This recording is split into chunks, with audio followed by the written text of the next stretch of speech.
নৌকা বা ভেলা ছাড়া আমাদের চলাচল অসম্ভব হয়ে পড়ে। এই মুহূর্তে আমাদের বাড়িঘর, রাস্তাঘাট, স্কুল সব জোয়ারের পানিতে তলিয়ে আছে। তাই আমরা কলাগাছি ভেলায় বেশি এই সংবাদ সম্মেলন করছি। এই পরিস্থিতিতে অসহনশীল দুর্ভোগ থেকে আমাদের প্রায় 250টি পরিবারকে এবং 200 একর 3 ফসলি জমি রক্ষার জন্য পশ্চিম মন্দা গ্রামে টিয়াখালী নদীর তীরে দক্ষিণ দিকে অ্যাডভোকেট নূর হোসেনের বাড়ি থেকে উত্তর দিকে খালেদ পেদার বাড়ি পর্যন্ত প্রায় 3.5 কিলোমিটার সুইচ গেট সহ টেকসই রিং বেড়িবাঁধ একান্ত প্রয়োজন। আমাদের এই ন্যায্য দাবিটি আদায়ের গত বছর অক্টোবর মাস থেকে আমরা কাজ করে এবং প্রচার করায় প্রিয় সাংবাদিক ভাইদের প্রতি কৃতজ্ঞতা জানাই। আমরা আশা করছি আমাদের দাবি পূরণ না হওয়া পর্যন্ত আপনারা নিরপেক্ষভাবে আমাদের সহযোগিতা করবেন। সকলকে ধন্যবাদ। পানি ঢুকে পড়ে, চুলায় পানি উঠে যাওয়ার কারণে আমরা রান্না করতে পারি না।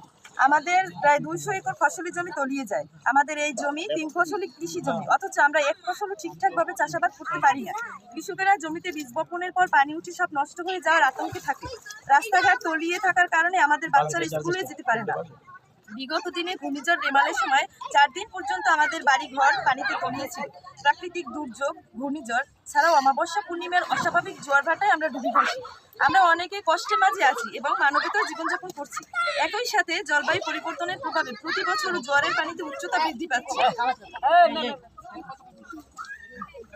পূর্ণিমার পানি, তাহলে ঘূর্ণিঝড়ের সময় কি অবস্থা হবে এই এলাকার মানুষের আপনারা অনুধাবন করতে পারছেন। ইতিমধ্যে আমরা বারবার প্রশাসনের কাছে গিয়েছি, ঊর্ধ্বতন কর্তৃপক্ষকে জানিয়েছি, আপনারা পূর্বে শুনেছেন, কিন্তু কেন যেন মনে হচ্ছে তাদের গা ছাড়া একটা ভাব, তাদের টনক নড়ছে না। কারণ তাদের আসার কথা, তারা আইসা পরিদর্শন করবে, সেটাও তারা করে না। তাদের কাছে গেলে বলে এটা আমাদের দায়িত্ব না, এটা অন্য মন্ত্রণালয়ে যান। আবার অন্য মন্ত্রণালয়ে গেলে এটা আমাদের দায়িত্ব না, আপনারা অন্য মন্ত্রণালয়ে যান। এভাবে ঘুরতে ঘুরতে আমরা আসলেই তাকে তো ক্ষতিগ্রস্ত দ্বিতীয় হয়রানির শিকার হচ্ছে বারবার। আসলে আমরা আপনাদের কাছ থেকে বস্তুনিষ্ঠ সংবাদ আশা করি। আপনারা এটা বস্তুনিষ্ঠ সংবাদ প্রকাশ করবেন, যাতে আমরা এটার একটা সুষ্ঠু সমাধান পাই। সেই ছবি সব চাই না, আমরা চাই টেকসই বেড়িবাঁধ, আমরা চাই আমাদের এলাকার মানুষের জীবন মান উন্নয়ন। আজকে 2024 সাল শেষ করে 2025 সালে এসে এই পানিতে বসে আমাদেরকে একটা মানববন্ধন করতে হবে, একটা সংবাদ সম্মেলন করতে হবে। এটা একদিকে লজ্জার, অন্য সালাম জানাই, আসসালামু আলাইকুম। আসলে বলার কোনো ভাষা নাই। নদীর সাইডে প্লাবনে যারা বসবাস করে তাদের দুঃখের কোনো শ্বাস নেই। এখানে 3 ফসলি জমি আমাদের, এবং এই জমিটা অতি উর্বর।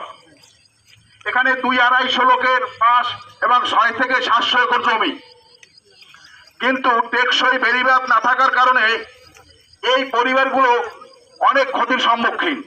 বাচ্চারা স্কুলে যেতে পারে না, জমিতে ফসল ফলাতে পারে না, ঘরে বিদ্যুৎ থাকে না, রান্না করতে পারে না, কিন্তু এদের দুঃখ এমনকি আমাদের স্কুলে আরো বিভিন্ন সমস্যা হয়। আমরা চাই এই রাস্তাটা হয়ে আমাদের অনেক উপকার হয়। আমরা এই রাস্তাটা হলে আমাদের অনেক উপকার হয়, আমি এটাই বলতে চাই।